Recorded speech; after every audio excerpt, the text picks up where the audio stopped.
Record. All right. Welcome to the Authenticity Calling podcast. I am your host, Ralitza Spassova, and joining me today is Tracy Borreson. Did I pronounce that correctly? You did. Awesome. Thank you. Tracy, can you tell us what you do, how you do, and what you're passionate about?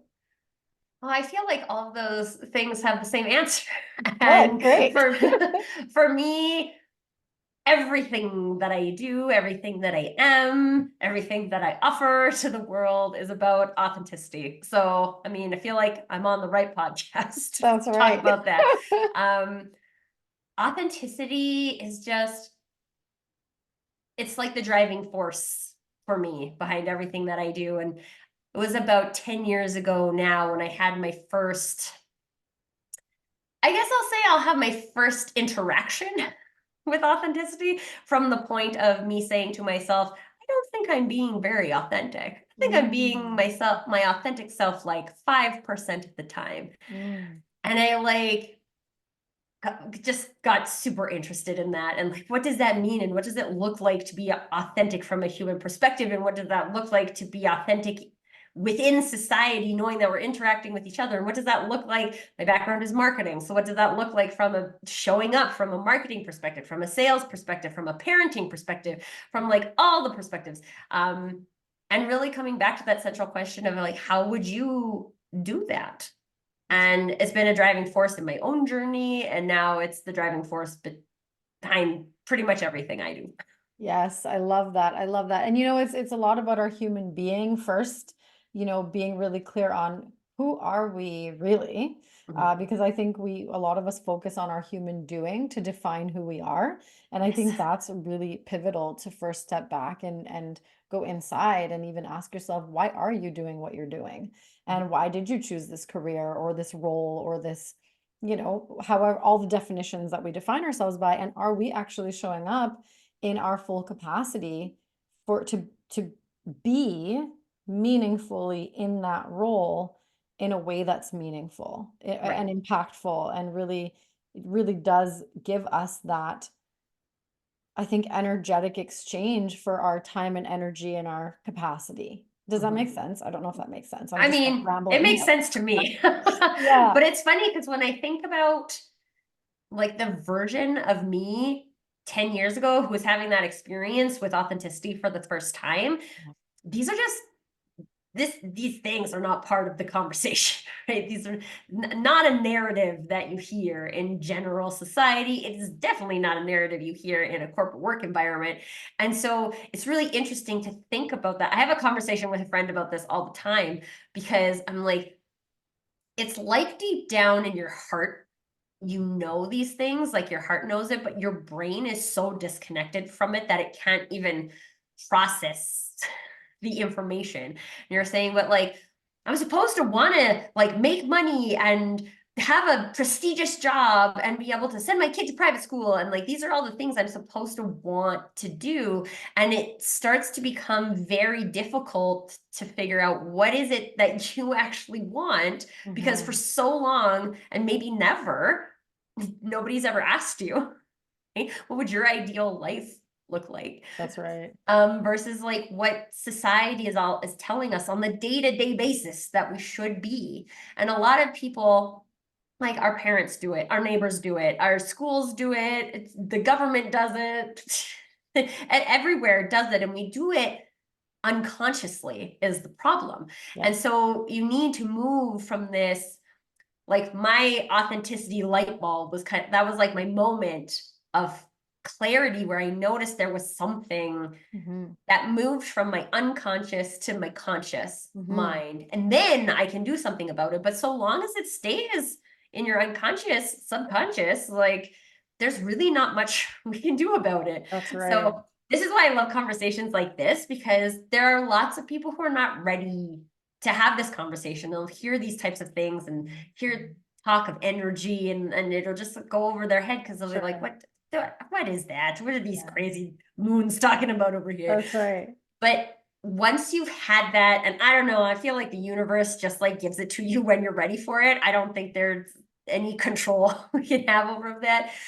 But once you see that, well, then there's like this infinite world of like, Yes. what can I learn and how can I separate that from how I judge myself? And like, wow, that was really not other people judging me. That was me judging me. And you get Yes. to get this, well, you can't control it per se. You get this like ownership of it. And to me, that's what authenticity really is the ownership of your experience. Saying, this is how I bring value to the world. This is how I live my life. This is how I parent. This is how I neighbor. This is how I Mm-hmm. serve.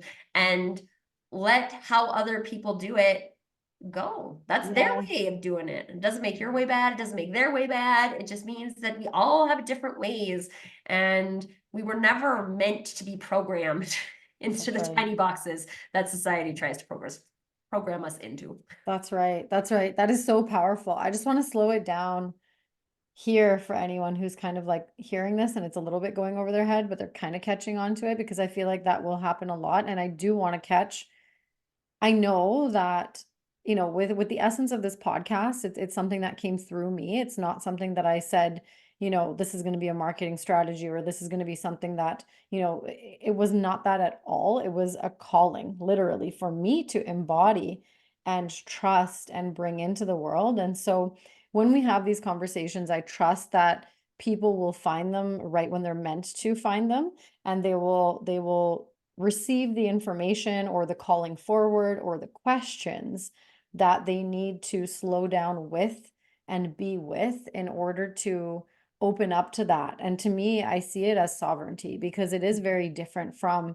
the proverbial box that we're all trying to fit into, especially when we're younger and kind of the way the brain develops. Like there's so much that we can talk about there, but I think a lot of people are functioning in that reptilian fight or flight survival brain, and this is the opportunity to actually slow down and open up to that full capacity of who we can be if we choose to open up to that. And like you said, then everything becomes possible. It's not actually airy fairy or woo woo. It is very scientifically based. It is very much possible and tangible for every single human in our world. And so that I think is the hardest part for me that I've had to navigate with my ego. It was like my ego and my essence had to have this conversation between my essence was like, let's just do this thing. And my ego was like, oh, but I have a corporate career. I can't post about this on LinkedIn. Like, what are people going to think? How are they going to, I'm going to get fired. And like, there's all these fears that used to keep me stuck. And I recognize that actually, if I'm in my corporate career and I can't speak from this place of my essence, I have this really strong calling to support the transformation of healthcare, of education, of the way we do things that is based on this disease model and move towards the wellness model, because that is what my essence knows is true and possible, and it is scientifically based, and like there's so much capacity here. But it starts with us. It's exactly what you said. It starts with that pivotal moment of waking up to, who actually am I really? And so I'm curious, going back to that time you said 10 years ago, what was that moment? Like what called you forward, and what would you maybe ask anyone that's listening that's in this space right now of, oh, wait a second. I again I don't know that I know how to answer that question very well. That's okay. What I do know is that I felt like in that moment I listened to my intuition for the first time. So it's not that I hadn't heard it before, it was just that I hadn't listened to it before. And in that moment, it's so funny. I like remember it so clearly. I was standing on a step stool, dusting shelves, just thinking this to myself. And you're like, this is so a weird conversation to be having with yourself in this moment. But it was like this realization, again, without judgment. So like what I haven't been I think I'm being my authentic self like 5% of the time. What is up with that? Right? Just like a pure curiosity of like, whoa, like what that is interesting. And so I think maybe that would be the thing that I would say is just when you have those moments, just get curious. What is driving that? And I found that it was like partially my job, partially my relationship, but it was all of these things that were driven by me because I had received messaging throughout my life about how I was supposed to be something else. This is what a perfect wife looks like. This is what a perfect daughter looks like. This is what a straight A student looks like. And I was always trying to be those things because those things sounded good. Those things sound like things I should be, right? That sounds good. Except the problem in that was that I was actually taking all of the opportunity to actually achieve those things my way and filtering them out for what I thought society's way of achieving that was, which means I lost all of my awesomeness. And then I got to the point where I'm like, I'm not fine with that. Like, I think I'm pretty good. I think I'm pretty fun. I'm pretty smart. I'm helpful. I'm a loyal friend. Multiple times I have driven cans of gas to my friends who have run out of gas while they're driving their car. Like, this is who I am. So Yes. why would I not want to be that? That's That right. sounds pretty good. Yes, yes, I love that. And as you were sharing, and you were saying, that 5%, I don't think the goal is to be necessarily like from 5 to 100 There is all no the time 100, overnight. folks. There is no There's no 100. 100% Yeah. authentic. There's a lot of things we have to manage, and there's a lot of sort of expectations, and there's a lot of to be a human is very complex. And so I think of Atomic Habits, that book, and that 1%. How can we get 1% more authentic in all of the areas? And I think that is really beautiful. And the curiosity that you mentioned, getting curious and being non-judgmental and really just receiving yourself where you're at, I think that is so pivotal. And it's a skill as well. So I think what's important to notice is that when you recognize for the first time that you want to get curious and you want to be non-judgmental, you probably won't be. You probably will hear a thing and judge yourself and be like, oh, I'm changing myself around my spouse. Why am I doing that? I shouldn't do that. And you start to give yourself all this like mental punishment about why would the thing is that until 5 minutes ago, I didn't even realize I wasn't being authentic, right? So I can't blame 3 years ago Tracy, who got married in the days, for this, right? I didn't know that then. I do know it now. So now that I know that, can create the space for myself to practice. And this is why I love the curiosity component, because it doesn't actually involve another human, right? When we're talking about like being authentic on social media or in your job or in the world, then we're doing that in front of other people. And that's a heck of a lot. It's easier when you've practiced. That's And so right. if you're going to practice with yourself, just practice getting curious and saying like, hey, what is driving that? Is it an experience of mine? Do I actually believe that? Right. And one of my favorite things, I read a book years ago now too called oh no, I can't remember what it's called. Loving What Is. It's on my bookshelf. By Byron Katie. And there's these like 4 core questions that she asks to help you potentially break any mindset that you have. And the first 2 questions are, is that really true? So things like some stories I used to have about myself, I'm a bad wife if I don't do the dishes every day. That's right. Yeah. And then if you ask yourself that, is that true? Probably you would be like, no, that's not true. My favorite thing about this methodology is the second question is that really true? That's So if you right. answer the first time that it's true, like go that level deeper and be like, is that, or whose story was that? Did I get that from my mom? Definitely didn't get it from my mom because she did not do the dishes every day. But these are the things that are really interesting when you start diving into this, because you're like, where did that even come from? Like I wasn't taught that. That's right. So I just picked it up somewhere along the way. But how hard is that? Like it was so stressful on me. Like I would work all day in my corporate job, come home, parent, and then have to do these dishes. And I'd be like so exhausted and so frustrated that nobody helps me and all of these things. Like, That's this right. is just a story I created that is making myself angry. It's actually not having any impact on anybody outside of me. So now that I took the time to get curious about what is that, I can just be like, oh, great. Okay, I made that up. I can let it go. It's not even society telling me that. It was just me.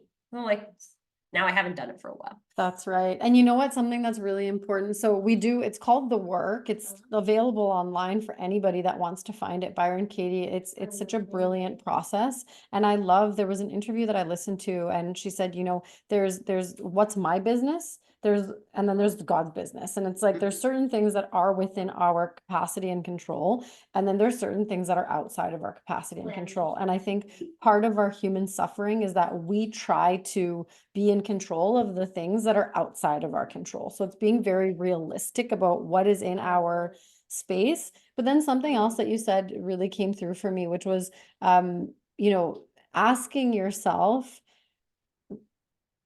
is this true? But then the next step was, where did I learn it? And actually, it doesn't really matter where we learned it, because then we go into that, like there's a risk of going into that judgment of where we learned it, and it really doesn't matter at the end of the day in order to move forward in a meaningful, authentic way. The truth is, it's like forgiving any of those judgments that we have or had, and removing that layer of the filter, and really saying, okay, well, now that I know that it's not actually true, what is the way to move forward that will meaningfully affect my life, basically, right? Like, how can I move forward without this belief system that because I don't do the dishes right away, or because there's dishes in the sink at the end of the day, that I'm a bad wife or mother, or whatever the story is, right? And I think the next question is extremely powerful, is who would I be without this thought?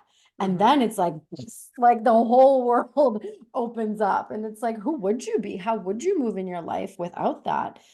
And then I usually take my clients into brief action planning, you know, from this stage of awareness. Let's take that aligned action. What does that look like? Like, what are you going to do? Maybe some people say, I'm going to ask for help. Some people say, you know, That's like, what I did, folks. that's it. Asked my husband if he would unload the dishwasher, not even the full dish process, right? Unload the dishwasher. And he's done it every time. And these are also the things we create this like big connection outcome in our head. We're like, oh no, well, if I ask him and he really hates doing the dishes, then it's going to negatively impact our relationship and blah, blah, blah. When like, he was just scrolling on Twitter anyway. He actually likes being able to help me. He's not always scrolling on Twitter. And like, it creates more space for us to have a relationship, because he does it when I am working or doing something else. And it gives us more meaningful time together, because I don't have to create mind gremlins about that. We can just be together. And then it actually, it strengthens our relationship versus the story I told myself that it would weaken our relationship. That's right. That's right. And you know, this brings my mind to Brooke Castillo has a podcast about manuals, about how we have manuals for ourselves, how we want to be treated for other people, but we don't actually communicate what our needs are, what our desires are, what we actually want, how we want to be treated. We just assume that the person's going to figure it out. And so, Well, and I actually, I feel like while we do have manuals, I think a lot of times they're like written in invisible ink. Right? So we react in accordance to the manual, except we can't read the manual because we don't have the skills to read the manual. So then we're always responding in ways that we don't understand. Or why do I always get so mad when my mom does this? that's right. And unless, again, we take that step back and give ourselves the space and the permission to get curious about, why do I do that when my mom says that? That's right. And like allowing your experience to be valid, right? Okay, so this is the pattern we've created over time. So I can see how I would think that that would always continue to happen. What might happen if I don't bring that story with me next time we go into that? And experiment with it, right? And maybe you get it, maybe you accomplish it, maybe you don't. But that's the skill building piece of it. I'm used to play competitive basketball, and like the coach would make us stand at the free throw line and shoot and shoot and shoot and shoot. That's how you get an 80% free throw average, which is very good in basketball, right? 80, 90%, nobody hits 100% of their free throw shots, just like authenticity. But you got to show up and you got to do the practice. And sometimes you miss. You shoot and you miss. It is part of the practice. And unless you shoot and miss, you don't build the skill. shooting and missing is actually a critical component into building the skill of authenticity. So you can be like, oh yeah, okay, no, I wouldn't do that. That's Oh, not something I would do. that right there. Let's slow that down and just go back for a second just to think about that. Like shooting and missing to me translates to I'm going to share my what comes through for me, what authentically how I feel, what I think, what my values are, and whether it lands for you or not, it's still my truth. And did I actually express it properly? Maybe, maybe not, but at least I was able to open up the space for my authentic self to be in the room. And that I think is really powerful, strengthening Mhm. that muscle of authenticity. Absolutely. I love the way you explain that and the analogy you used of basketball, because you're right. It is a skill to be able to show up authentically. And we do have to practice it in order to get better.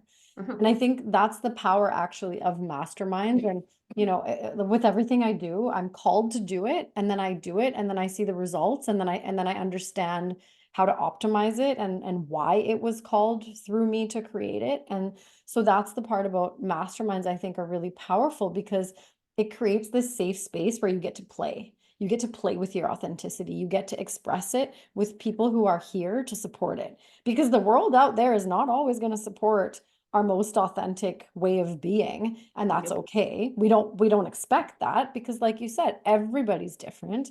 Mhm. We have permission to be who we are and not agree on everything.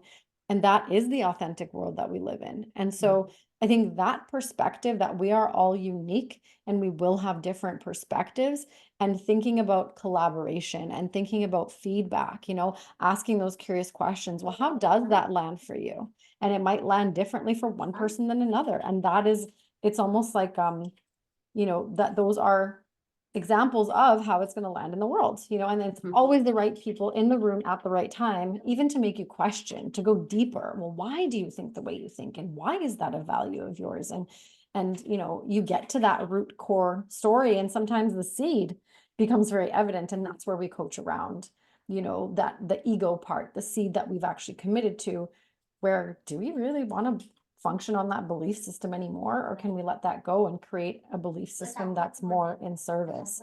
Sorry, it's spring break and my son's in the background, so I apologize. It's all good. We're being authentic on this show. This is what it's about. That's right. But I think this is a really great point because even again, if I think back to the old version of me, Tracy 1.0, there were a lot of times where people had recommended that I should show up in a different capacity, and I got really offended. Like, I would never do that, blah, blah, blah, blah, blah. And it's interesting now because it's not about the world never saying that to you, but it is about you standing in that and being like, okay, I can see how you might have that perspective. I appreciate you sharing that with me. And no, I mean, I would never do that. And having that level of ownership in that that's not my journey. And if that's how someone else sees the world, I cannot control how someone else sees the world. And I don't think that the way they see the world is wrong. And I don't think that that's me. I'm not gonna do that. Or if I think maybe it is, try it on. Try it on, try the thing, see how it feels, see if you can massage it into your way of doing it, which is something I see a lot of times in the marketing perspectives, because people will be like, I'm going to do digital ads. I'm like, great. How? Oh, I'm just going to follow this roadmap that everybody else follows. Okay, well, that's one way of doing it. So you can do it that way. I actually talk to a lot of people who are coaches as well. And like so many people are like, well, this is the way. It's the way. Is You might have been taught to it? like, yeah, is it? You might have all been taught the same methodology, like ICF or something like that. But at the end of the day, you're going to serve this in your unique way with your unique flavor. And that is the point. That's the thing that attracts specific people to you that doesn't attract those people to other people. And when we have that kind of like, sure, I did a post actually last week because I got a certification, and normally I don't care about certifications. I'm not a certification. I have my university degree, and then this is the only certification I've gotten since then. I don't believe in certifications because I don't believe in having to prove to a higher level body that I already know how to do something. Either you believe I can do it or you believe I can't do it. But it was so interesting because somebody in my network had commented, like, why don't you believe in certifications? Because most certifications just prove, quote unquote, prove to the world that you know a thing. Well, I know it. I already know the thing. Why do I have to pay $3,000 to prove to the world that I know a thing? I already know the thing. And that is very much a like personal ownership thing. Either I know it or I don't. And if you want to see a CHRP designation to quote unquote prove to the world that I care about people, I don't have one, right? And I will never get one. So if you're going to require that, I will never be your chief people officer. However, I will tell you that I am probably in the top 5% of people globally who care about authenticity. So if this is something that you're trying to accomplish with your team, then do you want someone with a CHRP, or do you want someone in the top 5% of people who cares about authenticity? You That, choose. yes. Let's talk about that because Tracy, I think that's really important. So I work in the medical space where certification means you can practice safe care, which I think is really important, obviously, in the I medical. also think it's important for pilots. Exactly, right? You're There going to are fly a certain plane. I want to know certifications. you have a certain amount of flying hours. That's right. So certain certifications are absolutely necessary to Yes. maintain the safety of the people, right? Yes. But let's talk about authenticity and why that matters, because this is a really important point where, for me, I have a definition of authenticity, and if people are listening to the podcast, obviously you've heard my perspective, but I'm curious about your perspective. Why does authenticity, and especially with a team, really truly matter? I would love to dive into that because that's Okay. juicy. So I will start with my definition of authenticity, which is doing or saying what you would do or say when you would do or say it. So the key thing about this definition is that you don't have to do and say everything all the time. Okay? I think one of the misconceptions about authenticity is that you tell people all things about everything. It's not authenticity. There are things I like to keep from my personal romantic relationships. There's things that only my sisters know about me. There's things that I've revealed on podcasts that I'm pretty sure I haven't told my husband, right? Like it's not that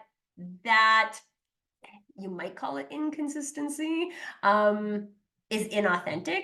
It means that I am choosing, I'm actively choosing what to share at a given time based on how I feel about it, based on what I believe, and not based on what someone else tells me I should do. So if I want to post a picture of my sushi lunch, I'll post a picture of my sushi lunch, but I'm not going to post a picture of all the food I ever eat because I don't care about all the food I ever eat. I just care about my sushi lunch. And so that's the individual definition of it. Now, here's the power when that exists in a team. Because I don't know about you, Raleigh, but the number of teams I've been on where people don't say what they're thinking is a very high percentage. And it usually doesn't speed up progress. It usually slows down progress. So if as a team, you're trying to go to a specific destination in the shortest amount of time possible, the most effective way for me to do that is to be able to tell you what I see might be a roadblock, or C could be an opportunity that we haven't looked at. And when every member of the team has that individual ownership, because again, I think one of the downsides of this from a business perspective is that we make it the company's requirement to create authenticity for the employees, and that is actually not possible. Individuals have to accept the the role and be like, yes, I'm willing to do this work. Otherwise, it doesn't matter how many ERP programs, whatever you have, it doesn't help. The individuals have to step up to that. But when we do step up to that, we have like some of the things I experienced in my teams. I had an employee who we communicated very poorly over the like internal chat mechanism. And so he asked me, can we just have a 5-minute like face-to-face conversation every day and we can just like lay out the day and move on? And I said yes, and we did that. I did not do that for every employee. I did that for that relationship because that what was needed there.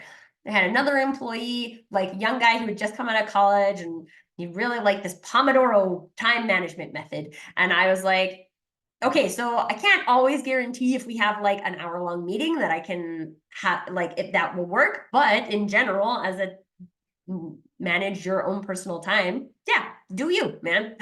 My job is to empower you as a person.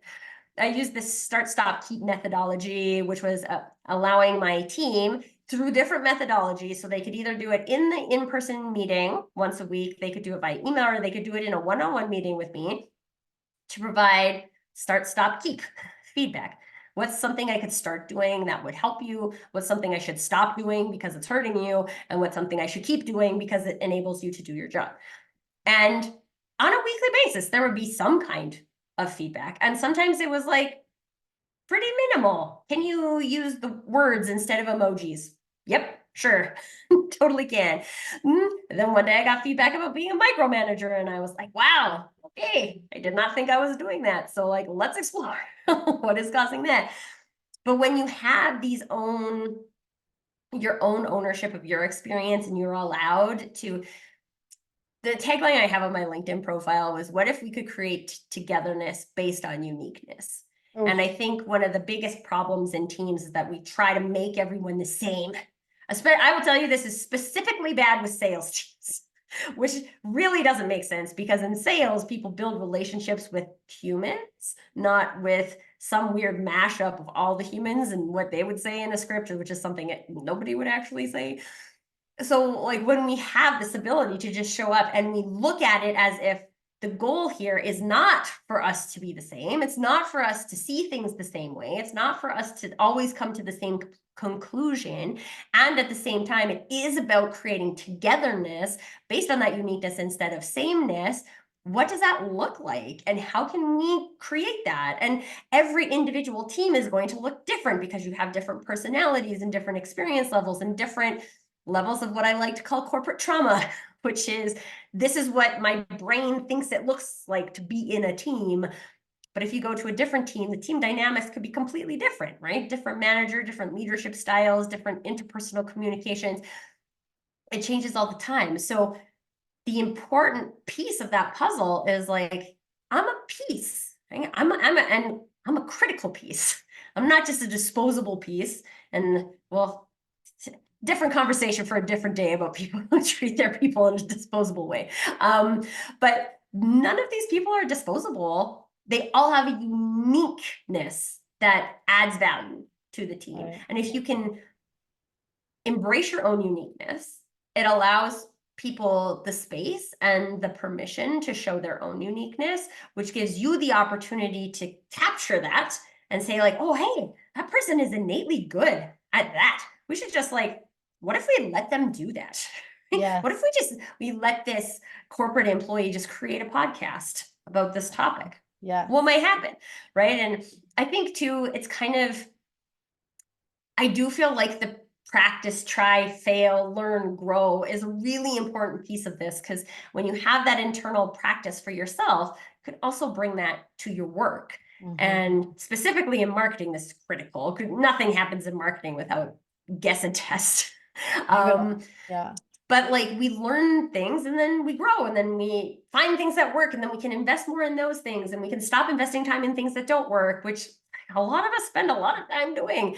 And if we could even have I'm not going to say no ego, because ego exists. So we can't get rid of our ego. It's part of us. It's part of every human. But if we can accept that one. Nor should we, though. Nor should we get rid of our ego. We'll talk No, about that later. Yeah. It does a lot of helpful stuff for us as well. This is about like being the whole human and being whole humans together. And when people get to be whole humans together, I'm going to share this last story and then I'll come back to you, Riley, because a couple summers ago, my father-in-law passed away after a very short battle with cancer. And I learned about it 5 minutes before going into this team. So I was working on my own at the time, but we were working on this kind of like project team, and there were a few of us working together on this project. And I was like, okay, I'm just going to go to the meeting, because I don't know what I'm feeling about this right now. Go and get this done, and then I can figure out what kind of emotions I'm having. Now, the interesting thing about this group of people was that we had promised each other at the beginning of the project that if someone asked you how you are, that you would tell the truth. And so I came into the meeting, got asked how I am, and I was like, I don't know. I don't know how I am, because this just happened 5 minutes ago. And the only thing I can think about is how there's leftover pizza in the fridge. That was the kind of pizza my father and I, only him and I used to eat it. And I don't know how I'm supposed to eat this pizza. It's like the only thing I could think about. And it was so amazing because we had like 30 minutes on the calendar. And for the first 20 minutes, they just let me talk and like cry and express and just like figure out what I was feeling. And then we used like the last 10 minutes for a very productive meeting, right? Like we got everything accomplished we need to accomplish, but we started with the people first. And I think a lot of times, especially in corporate environments, people think that that investment is a waste of time. We don't have time for that. Well, that's why I love this example, because I didn't actually take any more time. I accomplished everything I needed to, but on top of that, I felt seen and heard and supported. And I have a different level of connection with these people than I would have had we just come in and talk shop for 30 minutes. And we probably still would have talked for 30 minutes. Okay? It's not like we would have come in and had 10 minutes and then saved the 20 minutes. No, it still would have been 30 minutes.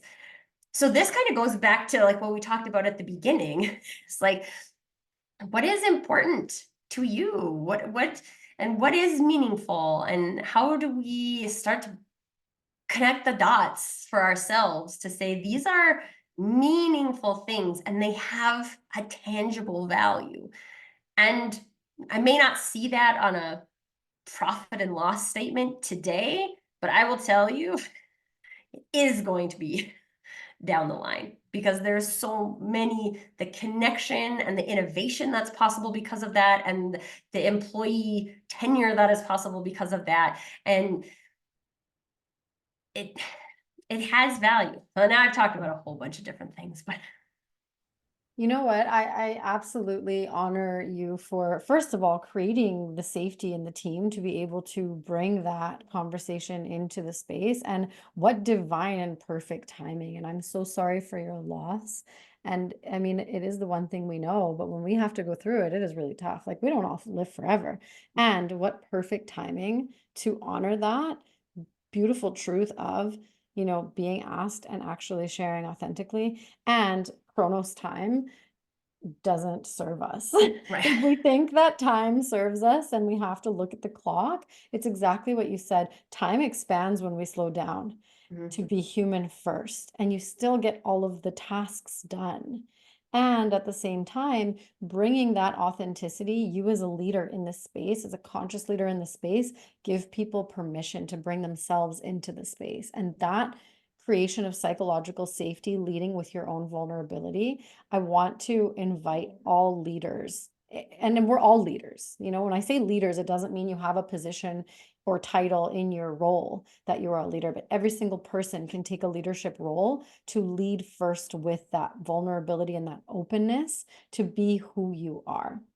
And I just want to slow down and honor you for doing the thing, for walking the walk, not just creating this construct and then letting the other people do it. It's like I have to show up when it's my turn, when it is actually challenging and it is heavy and it is sticky and it is muddy and it's not something I know how to do, but I'm going to do it anyways. I'm going to take a deep breath and I'm going to walk the walk. Mhm. I think that is extremely meaningful. And honoring your dad and all the impact and the fact that the pizza was there for you to enjoy. It's like it's all divinely timed and it's just perfect. And so, yeah, I just want to remind that as well. And going back to the puzzle analogy, I want to this is what was coming through. It's like, have you ever tried to do a puzzle by first peeling off the face of the puzzle and trying to put it together? Like it's freaking impossible. So it all starts with us. If we don't show up authentically to actually show what the picture on that piece of the puzzle is, the person that's putting it together is not going to know where to put you. And that's exactly what it looks like when it comes to leadership in teams. unless you are inserting yourself authentically into a team, unless you are shining your gifts, your skills, your unique perspective, your emotions and your feelings about something. Like when you hear something in the team, the group, whatever's happening, and you hold back and you don't share how that lands for you, you are a representation of many, many people on the planet in that room. That's how I see collaboration. It's like you are uniquely positioned in your place in that chair physically, but energetically, emotionally, mind, body, spirit, you are a representation of many, many people. And if you don't speak your truth, you are doing a disservice for all of the people that feel, think, act, come from your place, your culture, your space. And I believe in and that divine collective truth that when we are authentic, that the universe opens up the possibilities because we're not doing it for us. This is where the ego and the essence comes in. It's like your purpose is so much bigger than you that if you get out of your own way, you will serve so many more humans on this planet, no matter what you do, no matter what your job is. Like, I don't care if you're packaging cell phones in a box, it's going to affect many, many people in many, many ways. Your innovation, your creativity, your ability to say, are we doing this the best way? Is there a better way? How can we be more mindful? How can we be more effective? And if it matters to you, it matters. It matters. That's it. So, be that puzzle piece with your face exactly as you are. And, one step at a time. It's not easy, but it's extremely meaningful. Mhm. Well, then I love your analogy of like peeling the cover off because I actually don't think that that's possible. I think we just go around our lives showing the blank side to people. Like, this is what do you want me to be? Like, I need you to be this piece because this is the piece that's missing in the puzzle, but I need to see that you're the piece that's missing in the puzzle. Otherwise, could you imagine being a leader and having like 3 boxes of 100-piece puzzles all flipped over? Yeah, That's and it. I can't even figure out which box this one is supposed to go into, let alone like put it into a puzzle. That's right. I mean, and again, to be fair, I think there are a lot of things as we grow up that convince us that that side is better to see. That I want people to just to like not see too much of me so they can plug me into whatever place they want me to go. But then I feel like you have an experience like I have when I got to be 36 in my career, and I was like, wow, I've achieved everything I'm supposed to have achieved. It doesn't really feel very meaningful to me. Exactly. And I could stay and work at this company for a long time, and I'm a senior vice president, and I'm 36, and I have my own parking spot, and I have all these things that you're supposed to want. And I was like, I don't care. I don't care. And I don't want to move up because that just sounds terrible. I don't want to be the president of this company. I don't care about finance and stuff like that. I'm a creative. I want to connect with people. This is like my jam. And I actually said when I left my corporate job, I said to my husband, I would rather go work at Starbucks because I get to like be with people and create something beautiful. And like these are things that are meaningful to me that I didn't get in my corporate career. And I think these are the things that we lose along our path of education and these types of things, which I'm trying. I have a 5-year-old son right now, and I'm like trying so hard. School is for this. It's not about learning who you are. So we have to learn who you are over here. And there's information we might learn through school. You like this subject, you don't like this subject. It doesn't make you bad or wrong if you don't like. It's interesting. So like I'm an athlete. My husband grew up playing hockey, so we're both athletes. And my son is like a brain. He has no interest in any kind of sports whatsoever and just like has fun doing math. I'm like, okay, this is part of you being you. And at the same time, it's not what it looks like for me to be me. So how do we create this family unit that respects each of the individuals and their value within the unit without trying to make you into us? And this is actually from a leadership thing too. One of the things I was always confused about, because I remember the HR people sending me resumes and be like, oh, you totally like this person. She's got exact same experience as you. Why would I want to hire someone who has the exact same experience as me? I Exactly. have that experience already. I would rather have someone who has like completely opposite experience of me, because then they can challenge my perspective. I can learn new things. We can come up with better ideas. Otherwise, I just am intentionally surrounding myself with an echo chamber. That's right. And then this is the thing to like, why am I doing that? Do That's I right. feel like I don't have enough confidence in my ideas and my thoughts that I need someone else to reiterate that? Or can I stand alone in the room? And this is another one of my favorite stories. I went to this networking event in person. And then everybody's doing their like 40-second pitches, and I don't believe in pitching.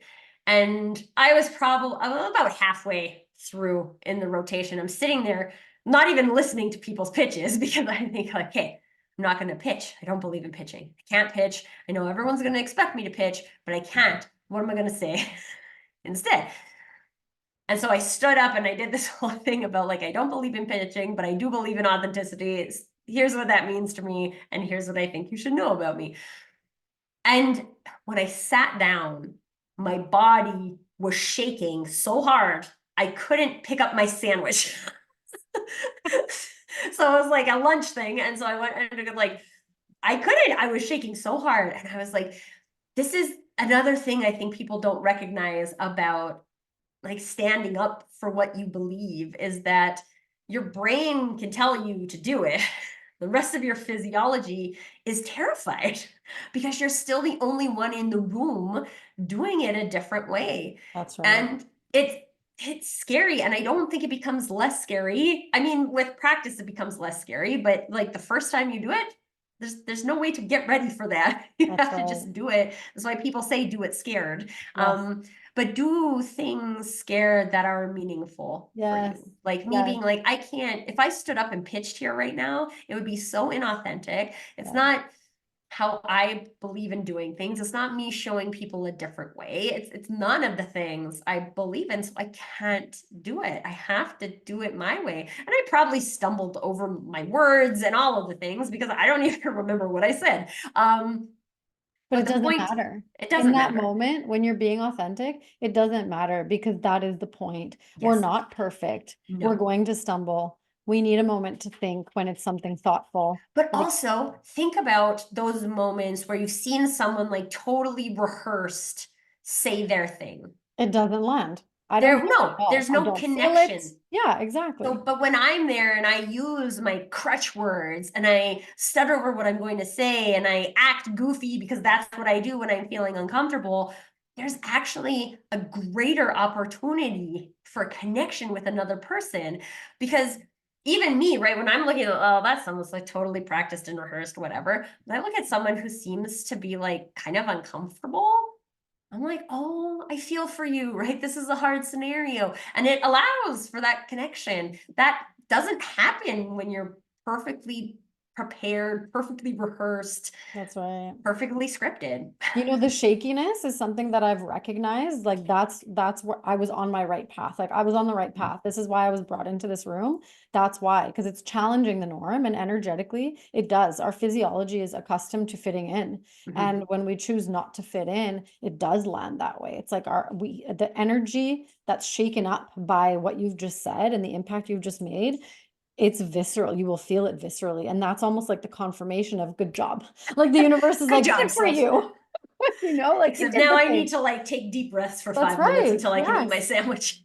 Self-regulate. That's right. That's why we learn the tools to do it, right? It's Yeah. so important. Yeah. Tracy, I do have to get going at the top of the hour, but I really, Yeah. really, really appreciate your authenticity, truly, everything that you do, how you do. We'll share in the notes how people can get in touch with you. Just if you want to share also out loud for anyone that's listening that doesn't have time to come back to the notes but wants to search you right away. And then one key takeaway or one calling forward for anyone that's listening right now that really resonates with this conversation, what would be your gift to everyone here, besides all the wonderful stories and callings and wisdom that you've shared so far? Well, first off, you can find me on LinkedIn, Tracy Borreson. My LinkedIn tagline thing is a brand that speaks on the URL. If you want it, I think there's like 3 Tracy Borresons. Fun fact, I looked it up at one point. But you'll find me. I have pink headphones in my picture, so you can find those. I would just say get curious. I think we talked about that before, but instead of judging your own experience, just get curious about what it is. And then you can start to decide, do I want to keep it that way or do I want to change it? And once we get changing it, we'll probably make mistakes. Not probably, you will make mistakes. There will be things you try Yes. that do not work. And that is part of it.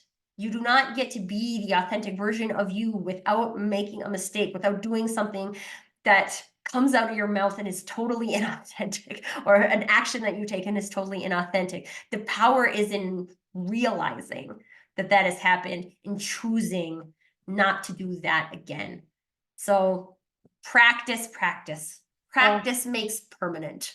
Oh, I love that. I absolutely love it. Thank you so much, Tracy. Thank you, thank you, thank you. Thank you for being with us. Thank you for sharing. I feel like we could do like 1,000 podcasts together and I we think would so. not have a lack of topics to talk about or things to share. The conversation we had just before the podcast about how to choose what to prioritize is actually really juicy as well. And I would love to come full circle on another podcast on that because that was really actually important as well. Yeah. But thank you. You are such a gift and I'm so grateful for you. And I will definitely share all of your links in the show notes. It'll be posted in a few weeks. So thank you and keep shining, girl. I love your pink headphones. Thank you, my friend. Have a beautiful day. Take care.